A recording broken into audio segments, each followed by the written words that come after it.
A pensions expert has warned the triple lock is causing intergenerational tension, but the Tories may have to retain the policy for now or risk alienating their voters. The future of the triple lock has been put into question again, as there are reports the government is considering tweaking the policy to reduce next year's increase.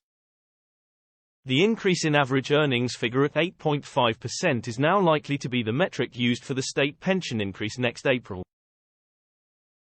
But ministers are thought to be considering using the earnings figure not including bonuses rather than the overall increase, which would increase payments by 7.8%. John Greer, head of retirement policy at Quilter, told Express, "The triple lock has been a central tenet of government policy, and to water it down could cause uproar amongst the Tory core supporters, regardless of whether the earnings figure is still higher than the other two metrics of 2.5% and July's CPI figure of 6.8%. He said the government faces a very nuanced economic landscape as they determine whether to amend the policy. Mr. Greer warned there are growing concerns about the sustainability of the triple lock as the financial burden increases. He warned, the mechanism, though emblematic of a safety net for pensioners, has stirred intergenerational tension, mainly due to the significant financial onus it places on the government's coffers.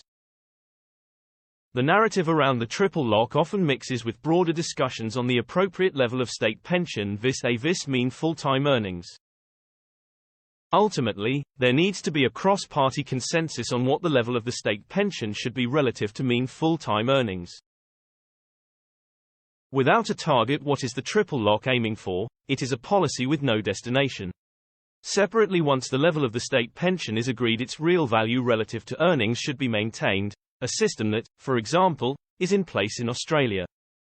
But the expert also warned, with election season on the horizon, it is doubtful any political parties will want to put forward a policy proposal for changing the triple lock.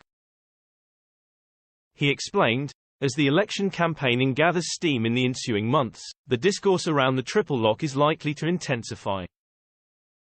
Ultimately, we need to find a better outcome than the constant uncertainty the current situation provides. It's entirely unhelpful that the state pension is turned into a generational divide. Former Conservative Party leader Lord William Hague recently wrote that the triple lock is creating a dangerous situation where younger generations are not getting a fair stake in the economy.